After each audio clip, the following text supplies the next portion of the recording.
हे बघा, मी वरती 3ऱ्या मजल्यावर आले.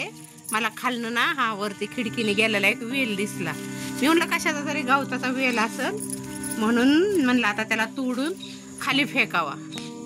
वरती आले तर हा वेल कशाचा निघालाय, डबल बी. हे बघा किती शेंग लागली त्याला, हे का किती शेंग लागली त्याला, घडच्या घड लागली त्या बघा. आणि फुलं तर इतके लागलेत प्रमाणाच्या बाहेर. बघा किती शेंगा लागल्यात, हे का. आणि तो तोडून टाकावा म्हणून खाली आले होते, पण आता नाही तोडणार त्याला. इतकी भरपूर शेंग लागली की काही हेच नाही. बघा कसला वेल आलाय, पाणी वरती आलाय वेल हा.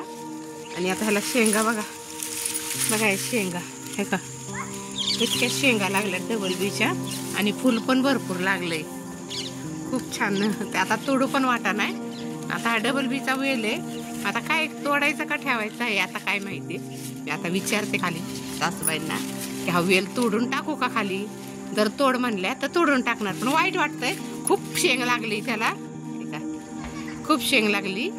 आणि तशी विकत घ्यायची म्हणल्यावर खूप महाग आहे, 30 रुपये पावशेर आहे शेंग. पण आता हे मनानेच आलेलं आहे वेल. आणि असं तो पाणी वरती आलाय, त्यामुळे मला वाटलं काहीतरी गवताचा वेल आहे, म्हणून मी आता म्हणलं तोडावा आणि खाली फेकावा. तर त्याला बघा किती शेंग लागली. असं लावल्यानंतर पण एवढी शेंग येत नाही, इतकी शेंग लागली त्याला, प्रमाणाच्या बाहेर घडच्या घड लागले. बघू आता तोडायचं का काय करायचं विचारून.